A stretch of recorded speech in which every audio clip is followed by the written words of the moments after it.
سجدہ شکر پارٹ 1۔ رات کے پچھلے پہر لان میں چھائے اندھیرے سے اسے خوف محسوس ہو رہا تھا۔ یہاں کا ہر پھول ہر پودا اس کی باتیں سنتا تھا، لیکن آج اس کو اپنے اندر کے ساتھ ساتھ باہر بھی ویرانی اور سونا پن محسوس ہوا۔ نیند تو اس کی آنکھوں سے روٹ کر کہیں دور جا بسی تھی۔ خاموشی آج اتنی خاموش کیوں ہے؟ اس نے بے آواز پکارا۔ گرم ہوا کا جھونکا اس کے چہرے کو چھو کے گزرا۔ اسی لیے کہ تم اپنے اندر اٹھتے شور کو سن سکو۔ خاموشی نے مدھم سی سرگوشی کی۔ سننے کے لیے تو کچھ بھی نہیں بچا، جو تھا اب وہ ہے نہیں، اور اب جو ہے اس کے بارے میں کیا کہوں؟ اس کے لہجے میں بے بسی تھی۔ خاموشی کو اس کی بات سن کے دکھ ہوا۔ سب کچھ ویسا ہی ہے، محض تھوڑی سی تبدیلی کے بعد تم نے اپنے دیکھنے کا نظریہ بدل لیا ہے۔ کیا اب گھبرا گئی ہو؟ خاموشی کا فکر مند لہجہ۔ دو اشک ٹوٹ کر پہلوؤں میں آ گرے۔ مجھے نہیں پتا میرے ساتھ کیا ہوا ہے۔ میں اس رات کے بعد بہت ڈر گئی ہوں۔ مجھے اپنے آگے اور پیچھے صرف موت نظر آتی ہے، جو ہر پل میرے وجود کو اپنے خوف میں لیے رکھتی ہے۔ مجھے لگتا ہے میں سانس نہیں لے پاؤں گی۔ اس نے منہ کو دونوں ہاتھوں میں چھپا لیا۔ زندگی میں کئی واقعات ہمارے لیے قابل قبول نہیں ہوتے، لیکن وہی واقعات ہماری آئندہ زندگی بہتر ضرور بنا دیتے ہیں۔ بس ہمیں ہمت نہیں ہارنی چاہیے۔ خاموشی نے اس کا کندھا تھپتھپایا۔ آسمان پہ بادل گرجے اور ساتھ ہی بوندا بوندی شروع ہو گئی۔ وہ کئی گھنٹے تو زانوں بیٹھی بارش میں بھیگتی رہی اور روتے ہوئے اپنا درد کم کرنے کی ناکام کوشش کرتی رہی، لیکن درد کہاں کم ہونے والا تھا۔ جون کی کڑکڑاتی گرمی میں ہر ایک کی حالت ابتر ہو چکی تھی۔ سورج جانے آج اس قدر غضب کیوں ڈھا رہا تھا۔ کوئی منہ پہ پانی کے چھینٹے مارتا نظر آیا تو کوئی آسمان کی طرف امید بھری نظروں سے دیکھتا ہوا ملا۔ بڑوں کے ساتھ ساتھ بچوں کے نکھرے گلابی چہرے بھی مرجھا چکے تھے۔ پارک اور باغ میں لگے پھول پودے گرم لو کے تپیڑوں سے جھلس کر پسماندہ ہو چکے تھے۔ فٹ پاتھ اور سڑکوں کے کنارے لگے شربت اور سردائی کے ٹھیلوں پہ خاصا رش تھا۔ جہاں یہ گرمی لوگوں کے لیے وبال جان بن جاتی، وہیں کچھ لوگوں کے لیے رزق میں کشادگی کی نوید بھی تھی۔ پانی جیسی عظیم نعمت کا احساس انسان کو شدید گرمی میں ہی ہوتا ہے، اسی لیے آج کل ٹھیلے والوں کی خوب کمائی ہو رہی تھی۔ ہوتی بھی کیسے نہ، جب اس نظام کائنات کو چلانے والی وہ ذات اقدس ہے تو پھر کوئی کیسے اس کی رحمت سے نا امید ہو سکتا ہے؟ وہ تو بہت خاموشی سے اپنے بندوں کے حال ان کے بنا کہے ہی جان لیتا ہے، اور ان کے لیے سامان زیست کا بھی بندوبست کر دیتا ہے، جس پہ ہر انسان کا سجدہ شکر تو بنتا ہے۔ ایسا سجدہ جس میں ہمارے سروں کے ساتھ ہمارے وجود کا ہر پہلو اور فرتے جذبات سے لبریز وہ دل اپنے رب کے آگے خلوص نیت اور عاجزی سے جھکتا ہے، اس در پہ بھروسہ کیے، اس پہ صبر کیے۔ ہاتھ میں پکڑے رومال سے پیشانی پہ آئے پسینے کی بوندیں صاف کرتے ہوئے وہ بار بار گھڑی دیکھ رہی تھی۔ 2:30 بجنے کو تھے اور گھر سے ابھی تک کوئی گاڑی اسے لینے نہیں آئی تھی۔ چہرے کے گرد لپٹے براؤن کلر کا سٹرولر لیے، کالج یونیفارم اور اوپر سفید کوٹ پہنے وہ کسی سلطنت کی چھوٹی سی معصوم سی شہزادی لگ رہی تھی، جبکہ اس بلبلاتی گرمی میں ٹینشن کے مارے اس کے وجیہہ چہرے کا رنگ زرد پڑتا جا رہا تھا۔ میرا دل کر رہا ہے کہ اب میں رو دوں، اس نے ساتھ کھڑی اپنی دوست سے دبی آواز میں کہا۔ یار تھوڑا سا تو صبر کرو، زارا نے اس کے چہرے کی بے چینی دیکھ کر دلاسا دیا، لیکن یہاں تو کوئی بھی دلاسا، کوئی بھی تسلی بیکار تھی۔ بات صبر کرنے یا نہ کرنے کی نہیں ہے، بات میری نماز کی ہے، جو کہ میں جانتی ہوں کہ گھر پہنچنے تک قضا ہو جائے گی۔ اگر مجھے پہلے اس بات کا علم ہوتا کہ میں لیٹ ہو جاؤں گی تو میں بلاک سے پڑھ کے نکلتی۔ لہجے میں بے بسی تھی۔ نیلے دہکتے آسمان کو بار بار کن اکھیوں سے دیکھتے ہوئے وہ آنسو ضبط کر رہی تھی۔ مزید کچھ منٹوں بعد گاڑی آ گئی۔ سارے راستے اس نے ڈرائیور کی خوب خبر لی، اور ڈرائیور بے چارگی سی شکل بنا کر بس یہی کہہ سکا کہ بی بی جی اس وقت بہت ٹریفک ہوتی ہے، کیسے جلدی آ جاتے۔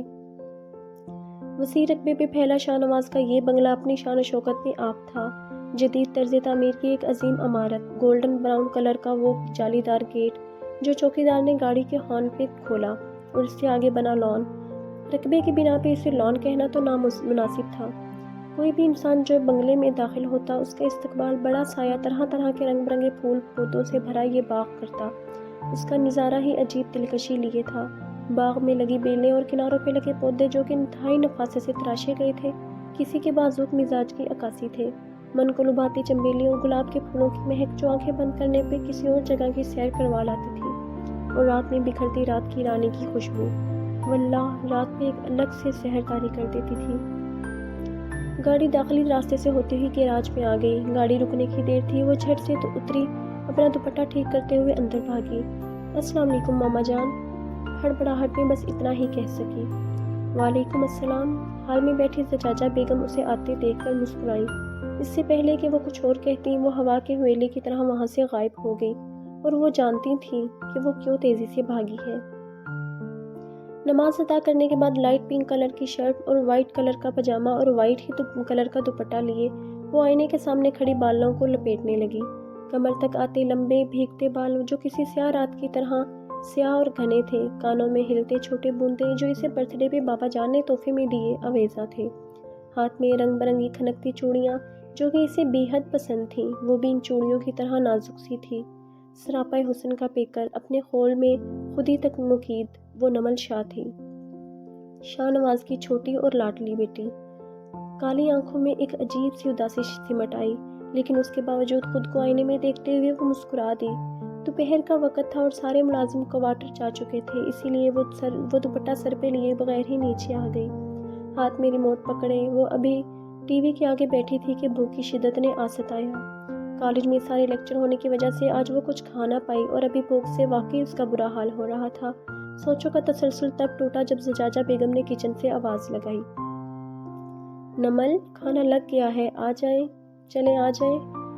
کھانے کو سامنے پا کر اس کا دل اللہ جی کے صدقے واری ہوا اور لبوں سے الحمدللہ خود بخود ہی ادا ہو گیا۔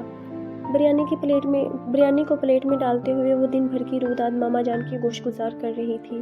یہ گھر، اس گھر کی ہر دیوار نمل شاہ کے قہقہوں سے چہکتی تھی۔ اس کی عادتیں نہ زیادہ سنجیدگی بھری تھی اور نہ بچگانی، وہ جیسی بھی تھی بہت خاص تھی۔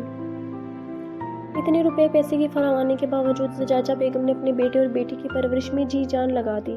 بقول ان کے والدین بچے کے ہر عمل کے جوابدہ ہوں گے، کیونکہ تربیت والدین ہی کرتے ہیں، لیکن آج کے دور میں بچوں کی تربیت میں لاڈ اور دولت میں توازن قائم رکھنا بہت ضروری بن گیا ہے، کیونکہ یہی محبت اور دولت انسان کی شخصیت پہ گہرے اثرات مرتب کرتی ہے، اور نمل اتنی اچھی تربیت کے باوجود ان ہتھ کنڈوں سے دور نہ رہ سکی۔ کھلی چھوٹ، آزادی اور اتنے لاڈ پیار نے نمل کی عادات سے لے کر جینے کے طور طریقوں تک کو بدل ڈالا۔ سلیو لیس شرٹس، جینز اور کھلے بال، آئے دن دوستوں کے ساتھ آؤٹنگ اور لیٹ نائٹ پارٹیز اس کا معمول بن گیا۔ زجاجہ بیگم تو اکثر بیٹی کے اتوار دیکھ کر رو پڑتی تھی، لیکن کچھ ماہ پہلے اس رات کے خواب کے بعد نمل بالکل بدل سی گئی۔ جینز اور شرٹس کی جگہ وہ شلوار قمیض پہنتی تھی، اور اس کی دوستی اب چند لوگوں تک ہی محدود تھی۔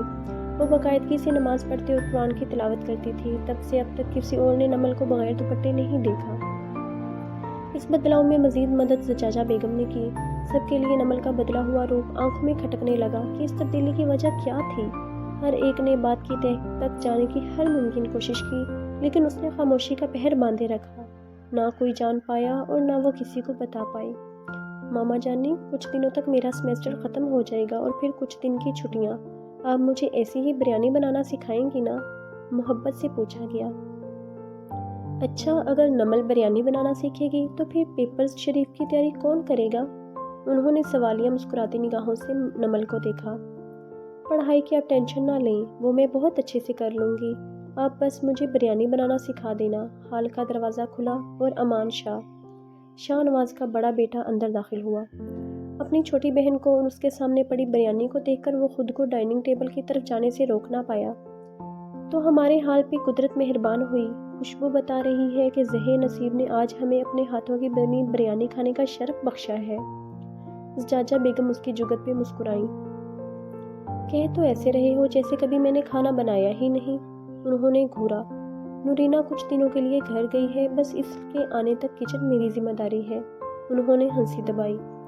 چلو، کسی انسان کی چھٹی سے ہمیں کچھ تو فائدہ ہوا۔ بھائی، میں متفق ہوں آپ سے، نمل نے بریانی پہ جھکتے ہوئے کہا۔ اچھا یہ بتاؤ تمہارے بابا کدھر رہ گئے ہیں؟ زجاجہ بیگم نے بات بدلی۔ وہ ایک میٹنگ میں تھے، ختم ہوتے ہی آ جائیں گے۔ انہیں اطلاع کر دی گئی ہے کہ آج بریانی بنی ہے۔ اس نے میسج کر کے موبائل سائڈ پہ رکھا۔ تو آپ بس 10 دن تک گنے، وہ یہاں حاضر۔ اس نے شرارتاً آنکھ ماری۔ رہتے تو تم لوگ اسلام آباد ہو اور باتیں لاہوریوں والی کرتے ہو، چلو خاموشی سے کھانا کھاؤ، انہوں نے تحکمانہ کہا۔ جو حکم عالی جاں۔ امان سینے پہ ہاتھ رکھتے ہوئے جھکا اور وہ مسکرا دی۔ ازلان، کسی شناسا آواز نے اسے عقب سے پکارا۔ وہ جو اپنی ہی دھن میں چل رہا تھا، اپنا نام سن کر رکا۔ سامنے کی جانب دیکھا اور پھر آواز کی سمت موڑا۔ اوہ کاشف، کیسے ہو؟ اس نے پلٹتے ہی سلام کے لیے ہاتھ بڑھایا۔ تمہارے سامنے ہی ہوں، بالکل ٹھیک۔ ملنے والا شاید اذلان کا کوئی قریبی دوست تھا۔ مجھے معلوم ہوا کہ تم لیکچر کے لیے یونیورسٹی آ رہے ہو، تو سوچا خود تو صاحب ہمیں اپنا دیدار کروانے سے رہے، ہم ہی مل لیں۔ یار سے ایک ملاقات تو بنتی ہے نا۔ وہ پرتپاک انداز میں ملا۔ اذلان کی آنکھوں میں چمک ابھری۔ اس چمک نے نہ جانے وہاں موجود کتنی لڑکیوں کے دل مو لیے۔ اس کی آنکھیں تو دیکھو، جیسے چاندنی رات کی طرح سیاہ چمکتی ہوئی، بلند سرگوشی۔ ہائے یار، کس قدر ہینڈسم اور ڈیشنگ ہے۔ مدھم سرگوشی، اور پھر یہ سرگوشیاں بڑھتی ہی گئیں۔ کسی کی گفتگو کا موضوع اس کی ڈریسنگ تھا تو کوئی اس کے سٹائل پہ بات کر رہا تھا۔ کاشف نے ارد گرد دیکھا، وہ سب کی نگاہوں کا مرکز بنے تھے۔ ان کو چھوڑو تم، اور اگر تمہیں یاد ہو تو یہ راستہ تمہارے ڈپارٹمنٹ کی طرف ہی جاتا ہے۔ اذلان نے دوسری طرف اشارہ کرتے ہوئے کہا۔ یہ بتاؤ، تمہارا آج کا لیکچر کیسا رہا؟ نئے دماغوں میں کچھ نظر آیا کہ وہ بات سمجھنے کے قابل ہیں یا نہیں، یا پھر یہاں بھی رٹالائزیشن والا ہی سسٹم ہے؟ جانتے ہو کچھ کہنے کا مزہ کب آتا ہے؟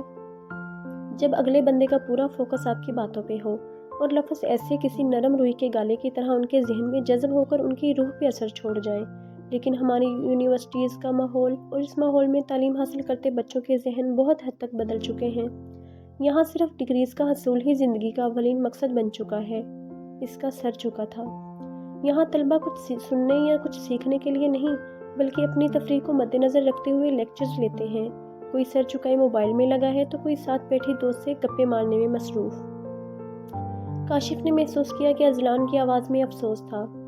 کہہ تو تم ٹھیک رہے ہو، لیکن ہم کیا کر سکتے ہیں؟ ہمارا مقصد تو بس کسی کو بتانا ہے نا۔ کاشف نے اس کا کندھا تھپتھپایا۔ چلو لنچ کرنے کہیں باہر چلتے ہیں، اذلان نے جھکا سر اٹھاتے ہوئے کہا۔ جو حکم عالی جان۔ کاشف اسے منع نہ کر پایا اور دونوں ڈپارٹمنٹ سے باہر آ گئے۔ شاہ نواز کا خاندان مقام اور مرتبے کے اعتبار سے اعلیٰ تھا۔ ایکسپورٹ کا کاروبار کرتے ہوئے وہ ملک کے اچھے اور نفع بخش بزنسز میں شمار تھے۔ اس کے پیچھے ان کے بھائیوں اور بھتیجوں کی انتھک محنت، قابلیت اور اتفاق تھا۔ بی جان کی وفات کے بعد شاہ نواز نے اپنے خاندان کو جس طرح جوڑے رکھا اور سب کی ہمت بندھائی، وہ قابل رشک تھا۔ شاہ نواز کے بڑے بھائی جواد حسن اور چھوٹے بھائی مراد حسن تھے۔ بڑے بھائی کی 2 بیٹیاں اور ایک بیٹا مرتاب شاہ تھا، جبکہ چھوٹے بھائی کی 1 بیٹی اور 2 بیٹے شہیر اور امان تھے۔ سبھی بچے قدرے سمجھدار اور ملٹی ٹیلنٹڈ تھے۔ وہ بھی میٹنگ سے فارغ ہوئے تھے کہ موبائل کی سکرین روشن ہوئی۔ صاحبزادے کا میسج دیکھ کر مسکرا اٹھے۔ ریک سے کوٹ اتارا اور باہر جانے کے لیے دروازہ کھولا ہی تھا کہ سامنے مراد کھڑا نظر آیا۔ بھائی گھر جا رہے ہیں؟ سوالیہ لہجہ۔ جا رہا ہوں کیونکہ تمہاری بھابھی نے بریانی بنائی ہے۔ چلیں پھر مجھے بھی ساتھ لے جائیں، نمل سے بھی مل لوں گا۔ کافی عرصہ ہو گیا نمل سے ملے ہوئے۔ دونوں باتیں کرتے ہوئے آفس سے باہر آ گئے اور گھر کی راہ لی۔ اس ناول کے نیکسٹ پارٹ کے لیے ہمارے اس چینل کو سبسکرائب کریں، اس ویڈیو کو لائک کریں، شیئر کریں اور کمنٹ باکس میں اپنی رائے کا اظہار دیں۔ شکریہ۔ اللہ حافظ۔